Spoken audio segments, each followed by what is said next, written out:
30,000 feet above the Caribbean Sea, the world looks calm and endless. The sky stretches out in every direction, an unbroken blue that gives no hint of danger. But inside the cramped cockpit of a Venezuelan Su-30 fighter jet, calm is the last thing on the pilot's mind. The roar of twin engines vibrates through the airframe. Instruments glow with data, and the pilot's heart pounds as he grips the controls. This is not a routine patrol. This is a deliberate act of defiance. Ahead lies one of the most powerful symbols of American military dominance, a United States Navy aircraft carrier. The decision has already been made. Turning back is no longer an option. What the pilot is about to do is reckless, calculated, and historic. He's about to challenge a nuclear superpower in its own domain, gambling his life and his nation's pride in a high-stakes game of aerial brinkmanship. Alongside him flies another Su-30, its wings cutting through the thin air as the pair push their Russian-built fighters to the limit. These aircraft are fast, agile, and armed with weapons designed to kill ships, an aircraft worth billions of dollars. The pilots know this. They believe in their machines, in their training, and in the message they have been ordered to deliver. For a brief moment, confidence borders on invincibility. The mission is simple in theory: fly close, fly fast, and send a warning. Show the Americans that Venezuelan airspace, and what Caracas considers its backyard, is not to be violated without consequence. And it is a move rooted in Cold War tradition, where proximity itself becomes a weapon and nerve matters as much as firepower. Yet beneath the adrenaline and bravado lies an unspoken fear. The pilots understand the risk. They know that one wrong move, one misunderstood signal, could turn this encounter into a fatal exchange. There will be no dramatic second chances if missiles launch. Still, they press forward, trusting that speed, surprise, and boldness will carry them through.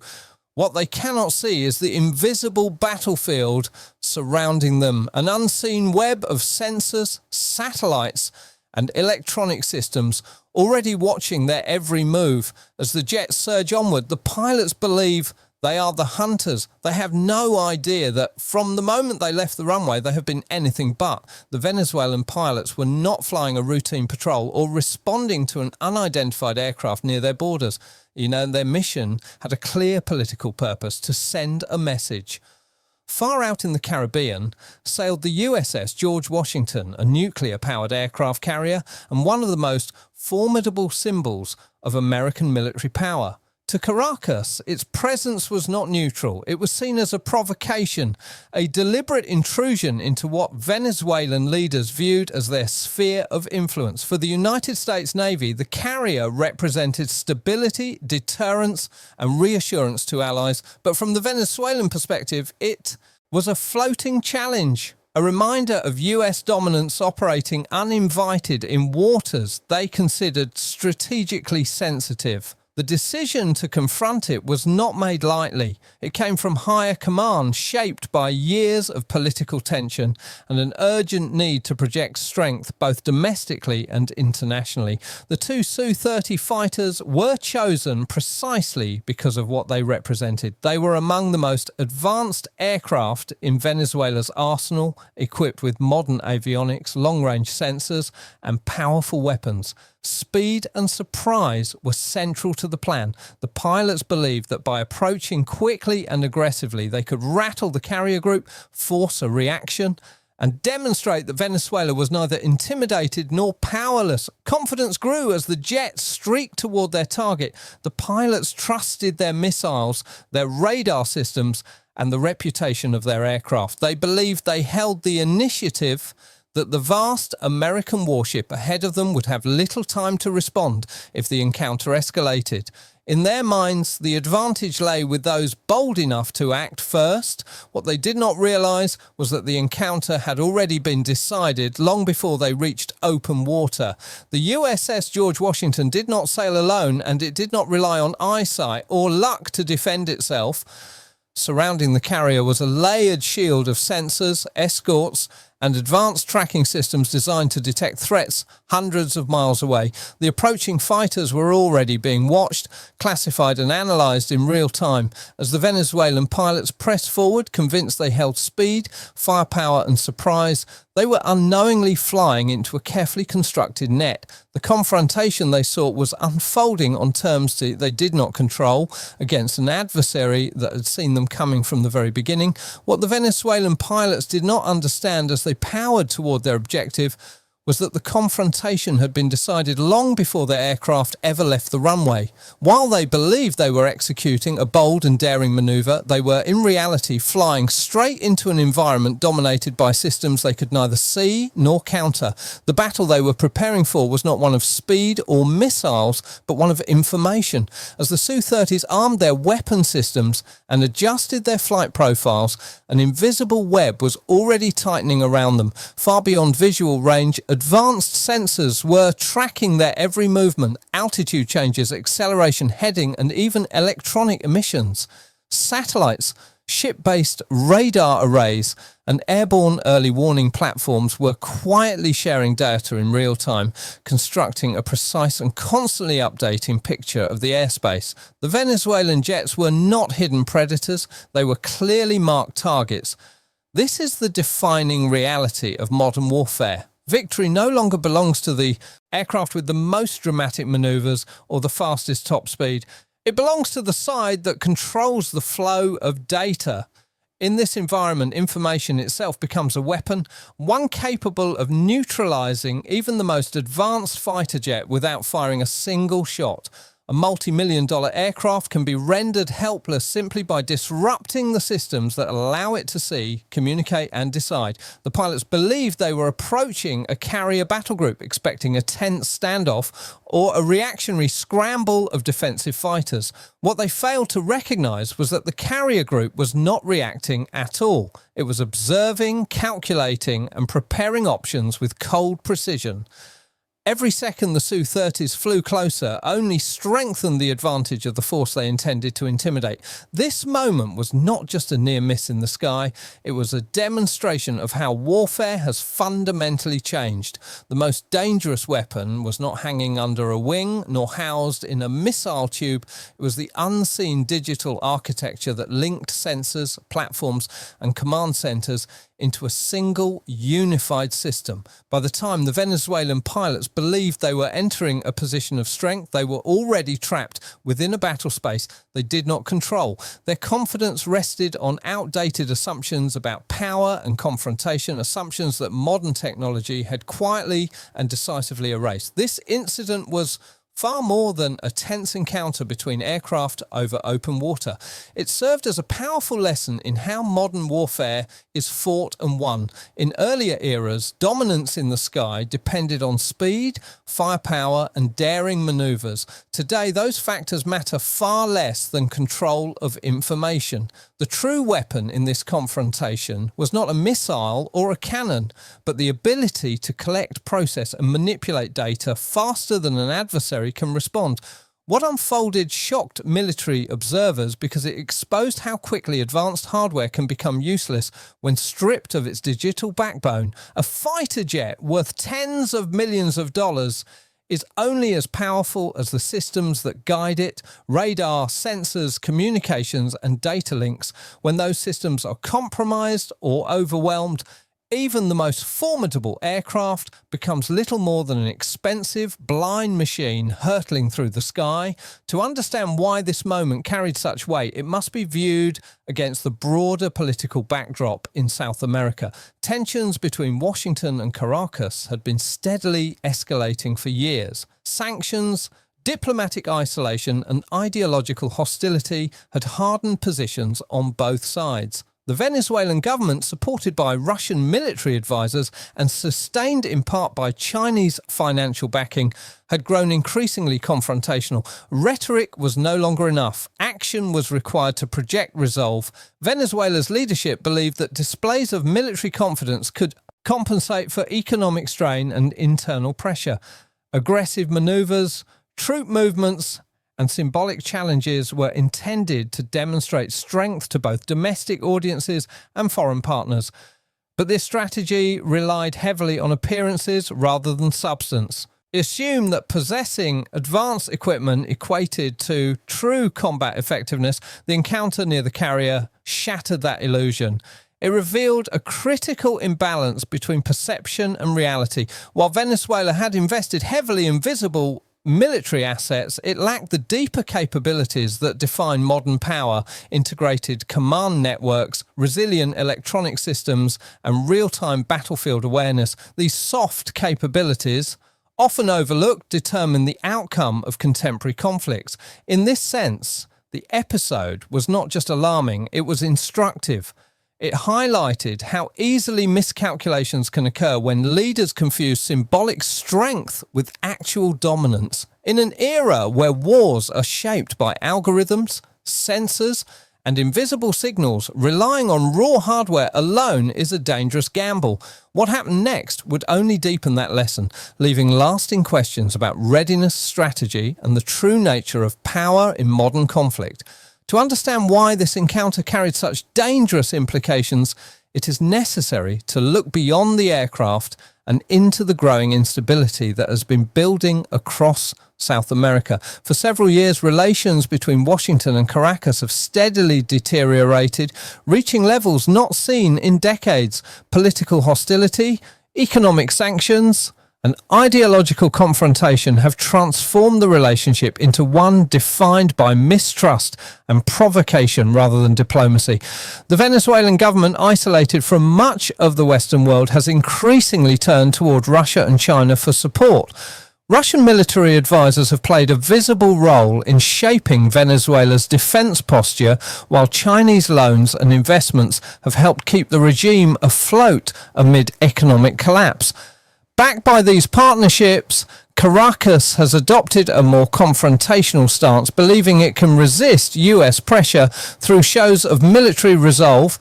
This shift has not been limited to rhetoric. Venezuela has moved from verbal defiance to physical actions designed to assert regional influence. Military exercises, aggressive patrols, and symbolic demonstrations of force have become more frequent. These actions are intended to signal that Venezuela is willing to defend its interests and challenge what it sees as American interference in its affairs.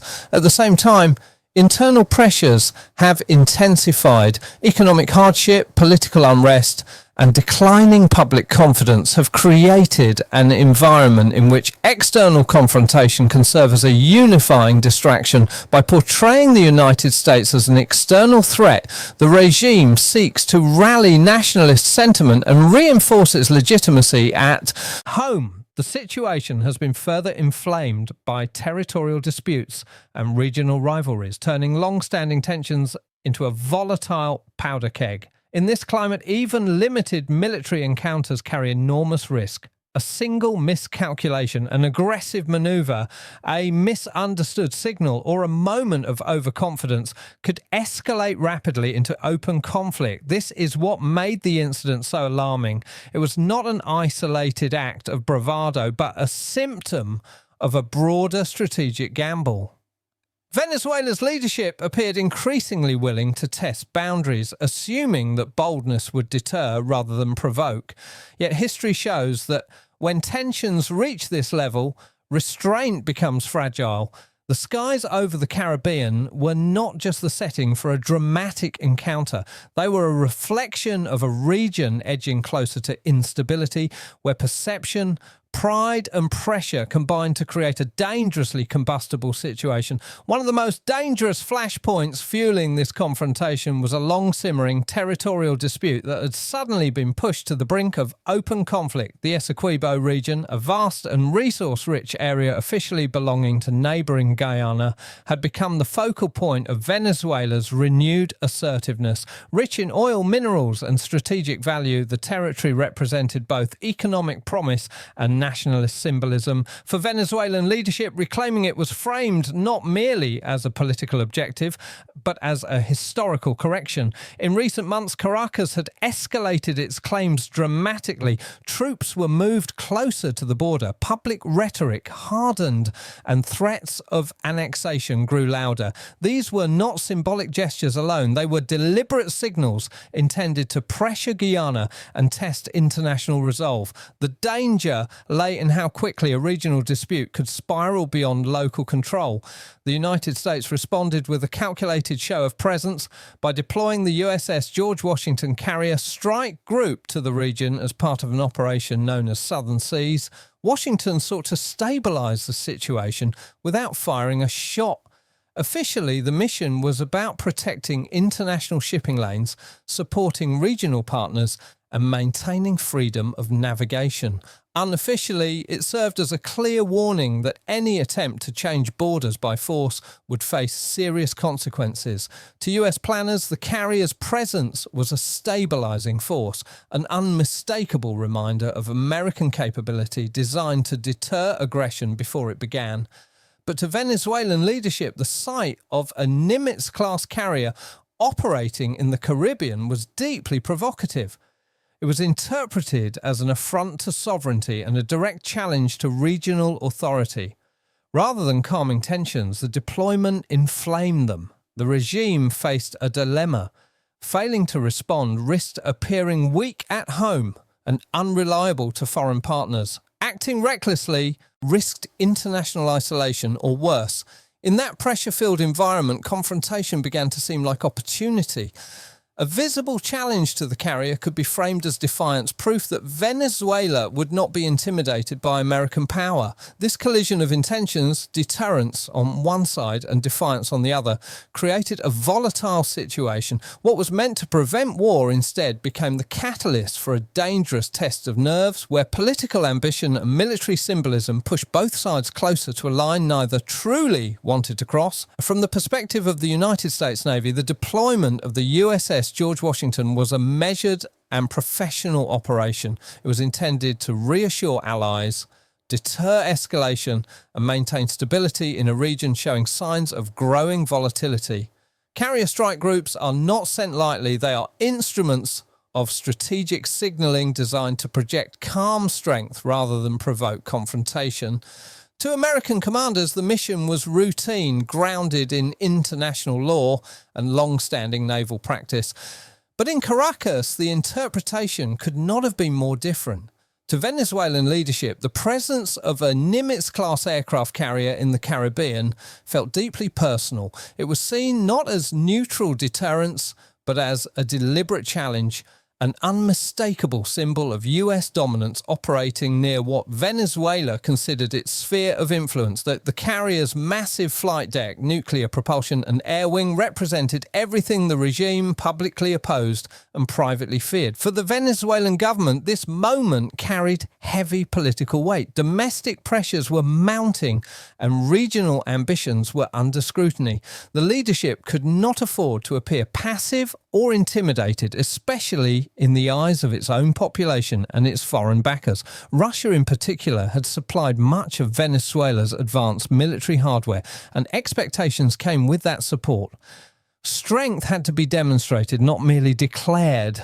The regime needed a visible response, something dramatic enough to reassure supporters and signal defiance without immediately triggering open war. In that calculus, a direct challenge to the carrier appeared to offer the perfect balance. It would be risky but contained, aggressive yet reversible. Most importantly, it would create an image of resistance that could be amplified politically regardless of the outcome. Thus, the decision was made.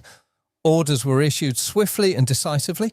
Fighter jets would be scrambled, not just any aircraft, but the most capable and prestigious platforms in the Venezuelan Air Force. This was meant to be a statement of confidence, a demonstration that Venezuela was willing to confront even the most powerful symbols of American military might. In that moment, political necessity overtook strategic caution. The focus shifted from avoiding escalation to crafting an image of strength. What followed was not merely a military manoeuvre, but a calculated act of theatre, one that carried enormous risk beneath its surface and would soon reveal the true balance of power at play. The order to respond was not ambiguous. Venezuelan command wanted a show of force that would be impossible to ignore. The plan was not necessarily to attack, but to intimidate, to conduct an aggressive manoeuvre designed to rattle the American crew and demonstrate resolve. This tactic, often referred to as thumping, involves flying dangerously close to a target to assert dominance and force a reaction. It is a manoeuvre rooted in Cold War confrontations when proximity itself served as a warning shot. For decades, such actions had been used to test boundaries without crossing into open warfare. Pilots would approach fast and low, daring the opposing force to respond while maintaining just enough distance to avoid triggering immediate retaliation. In theory, it was a controlled risk. In practice, it relied heavily on restraint, mutual understanding, and a shared sense of escalation limits. However, the world had changed by 2025. The stakes of such maneuvers were far higher than they had been during the Cold War. Modern weapon systems operate at longer ranges, react faster, and leave far less room for error. What once might have been interpreted as a warning could now be seen as an imminent threat. A radar lock, a sudden course change, or a misread signal could prompt an instant and irreversible response. The Venezuelan leadership appeared to underestimate this shift. They viewed the manoeuvre through an outdated lens, believing that boldness would force the Americans to back down, or at least acknowledge the challenge. The goal was psychological impact rather than physical destruction, a dramatic moment that could be framed as a victory regardless of how the US Navy responded. Yet this approach ignored the realities of modern naval doctrine. Carrier strike groups are trained to interpret aggressive behaviour conservatively but decisively. Every movement is evaluated not by intent, but by capability and trajectory. A jet flying too close is not just a symbol. It is a potential weapons platform closing distance at hundreds of miles per hour. By choosing provocation over caution, Venezuela accepted a gamble with razor-thin margins. The manoeuvre left no room for misunderstanding, mechanical failure, or human error. In an era defined by rapid decision cycles and automated warning systems, the difference between intimidation and ignition can be measured in seconds.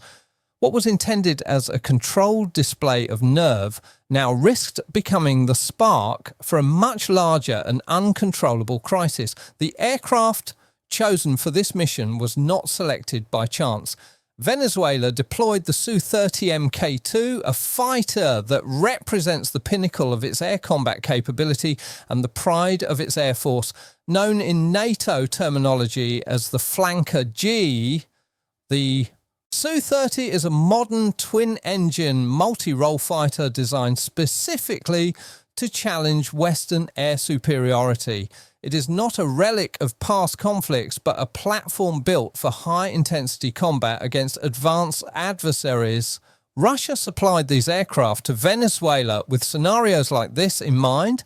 The Su-30 was engineered to counter American fighters such as the F-15 and F-A-18, combining long-range, heavy payload capacity and impressive maneuverability. Its larger airframe allows it to carry significant fuel and weapons, enabling extended operations far from home bases, an essential feature for confronting naval forces at sea. One of the Su-30's most distinctive features is its thrust vectoring engines. Unlike conventional jet engines, these allow the exhaust nozzles to move, directing thrust in multiple directions. This gives the aircraft extraordinary agility, enabling extreme maneuvers that can momentarily confuse enemy radar and missile systems. The jet can perform dramatic aerial stunts, including the famous Pugachev's Cobra, where the aircraft sharply raises its nose while maintaining forward momentum, a move often cited as evidence of Russian aerodynamic innovation. But beyond its maneuvering prowess, the Su-30's true value lies in its versatility. It can conduct air-to-air combat, strike ground targets, and threaten naval vessels, making it a flexible tool for both deterrence and coercion. In Venezuelan service, the aircraft carries enormous symbolic weight. It represents technological parity with global powers and serves as proof that the country can field advanced military hardware despite sanctions and isolation. By sending these jets, Venezuelan leadership intended to communicate seriousness. This was not a symbolic flyover using outdated equipment. It was a deliberate deployment of their most capable fighters. The message was clear. Venezuela was willing to risk its best assets in a direct confrontation. What remained unseen was whether the aircraft's reputation and design could withstand the realities of modern network-centric warfare they were about to encounter. While the Su-30's size and maneuverability were impressive, the true source of concern lay beneath its wings. Hanging there were Kh-31 Krypton missiles, weapons specifically designed to threaten large, heavily defended naval targets. These were not symbolic armaments or training rounds. They were high-speed, precision-guided missiles built to punch through some of the most sophisticated defences in the world. The Kh-31 is powered by a ramjet engine, a design that allows it to achieve extreme speeds by using incoming air to sustain combustion. Once launched, the missile accelerates to more than Mach 3, covering vast distances in a matter of minutes. At such velocities, reaction time for defenders shrinks dramatically. Even advanced radar and missile systems are forced into a race ag. What makes the Kh-31 particularly dangerous is its flight profile.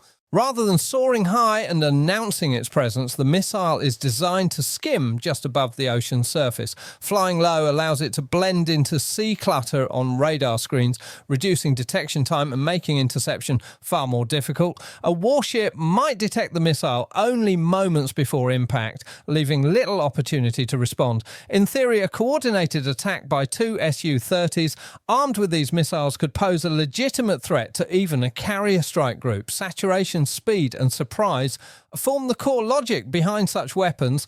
For the Venezuelan pilots carrying the Kh-31 likely reinforced a sense of confidence. On paper, they were flying a platform capable of delivering a crippling blow to one of the most powerful warships ever built. As the engines roared on the runway and the jets lifted into the sky, that confidence would have felt justified. They were strapped into advanced aircraft, armed with weapons designed for precisely this scenario, and executing orders that aligned with their training and doctrine. From a technical standpoint, they appeared well equipped for confrontation. Yet this belief rested on a narrow understanding of modern naval warfare. Missiles do not operate in isolation. Their effectiveness depends on accurate targeting, uninterrupted guidance, and functional sensors. Systems that can be disrupted long before a launch ever occurs. While the Kh-31 remains a formidable weapon on its own, it's only as effective as the network supporting it. As the Su-30s sped toward their target, the pilots believed they carried a decisive edge. What they did not yet realise was that the battle would be decided not by the missiles they carried, but by whether those missiles could ever be used at all.